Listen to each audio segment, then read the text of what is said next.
Bos GISBH jumpa Perdana Menteri, PAS sanksi kredibiliti agensi agama.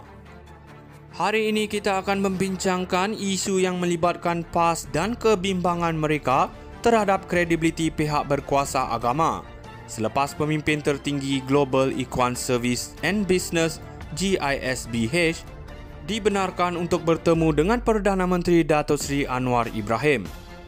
Ketua Penerangan PAS Ahmad Fadli Syari telah menyuarakan kebimbangan mengenai pengawasan yang dilakukan oleh pihak berkuasa agama terhadap GISBH.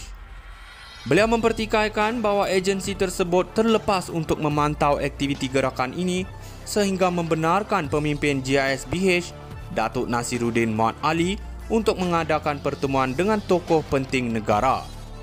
Ahmad Fadli menyatakan bahawa jika Menteri dan Perdana Menteri menerima kunjungan mereka dengan hormat, ini menunjukkan ada sesuatu yang tidak kena dalam proses pemantauan oleh pihak berkuasa agama. Beliau berpendapat bahawa pihak berkuasa perlu lebih serius dalam membantah salah laku pemimpin GISBH dan memastikan proses pemulihan yang menyeluruh. Beliau juga menekankan pentingnya menyelidik akar umbi gejala ini bagi memastikan generasi baru yang terpengaruh oleh gerakan ini tidak terus ditipu. Ahmad Fadli menegaskan bahawa jika langkah pemulihan tidak dilaksanakan, masyarakat akan terus menghadapi drama yang sama dengan modus operandi yang tidak berubah pada masa hadapan. Kesimpulannya, kenyataan daripada Ahmad Fadli mencerminkan kebimbangan PAS terhadap keupayaan pihak berkuasa agama dalam menjalankan tanggungjawab mereka. Pertemuan GISBH dengan Perdana Menteri menimbulkan tanda tanya mengenai tahap pemantauan dan pengawasan terhadap organisasi yang dianggap mempunyai sejarah kontroversi ini. Bos GISBH jumpa Perdana Menteri, PAS sanksi kredibiliti agensi agama. Hari ini kita akan membincangkan isu yang melibatkan PAS dan kebimbangan mereka terhadap kredibiliti pihak berkuasa agama selepas pemimpin tertinggi Global Ikhwan Service and Business GISBH dibenarkan untuk bertemu dengan Perdana Menteri Datuk Seri Anwar Ibrahim. Ketua Penerangan PAS Ahmad Fadli Syari telah menyuarakan kebimbangan mengenai pengawasan yang dilakukan oleh pihak berkuasa agama terhadap GISBH. Beliau mempertikaikan bahawa agensi tersebut terlepas untuk memantau aktiviti gerakan ini sehingga membenarkan pemimpin GISBH, Datuk Nasiruddin Muhammad Ali, untuk mengadakan pertemuan dengan tokoh penting negara. Ahmad Fadli menyatakan bahawa jika Menteri dan Perdana Menteri menerima kunjungan mereka dengan hormat, ini menunjukkan ada sesuatu yang tidak kena dalam proses pemantauan oleh pihak berkuasa agama. Beliau berpendapat bahawa pihak berkuasa perlu lebih serius dalam membantah salah laku pemimpin GISBH dan memastikan proses pemulihan yang menyeluruh. Beliau juga menekankan pentingnya menyelidik akar umbi gejala ini bagi memastikan generasi baru yang terpengaruh oleh gerakan ini tidak terus ditipu.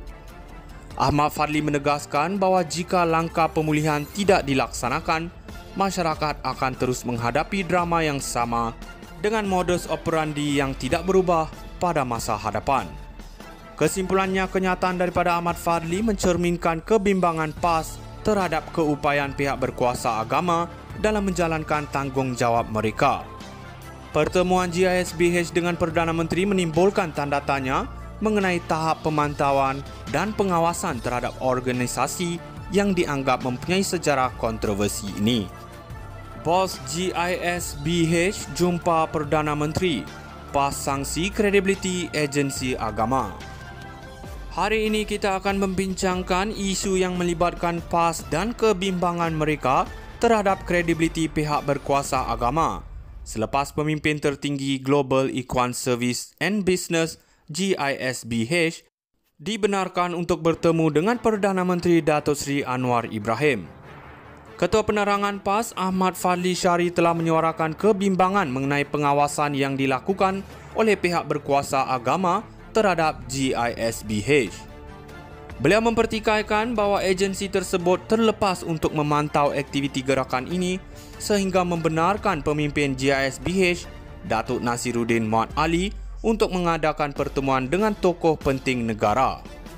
Ahmad Fadli menyatakan bahawa jika Menteri dan Perdana Menteri menerima kunjungan mereka dengan hormat, ini menunjukkan ada sesuatu yang tidak kena dalam proses pemantauan oleh pihak berkuasa agama. Beliau berpendapat bahawa pihak berkuasa perlu lebih serius dalam membantras salah laku pemimpin GISBH dan memastikan proses pemulihan yang menyeluruh. Beliau juga menekankan pentingnya menyelidik akar umbi gejala ini bagi memastikan generasi baru yang terpengaruh oleh gerakan ini tidak terus ditipu. Ahmad Fadli menegaskan bahawa jika langkah pemulihan tidak dilaksanakan, masyarakat akan terus menghadapi drama yang sama dengan modus operandi yang tidak berubah pada masa hadapan. Kesimpulannya, kenyataan daripada Ahmad Fadli mencerminkan kebimbangan PAS terhadap keupayaan pihak berkuasa agama dalam menjalankan tanggungjawab mereka.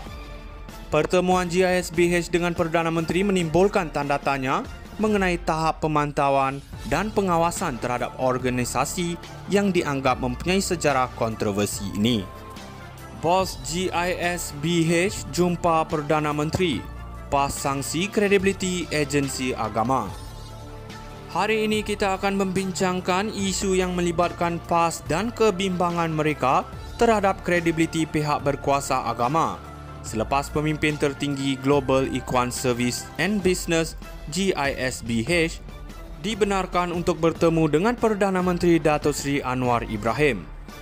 Ketua Penerangan PAS Ahmad Fadli Syari telah menyuarakan kebimbangan mengenai pengawasan yang dilakukan oleh pihak berkuasa agama terhadap GISBH.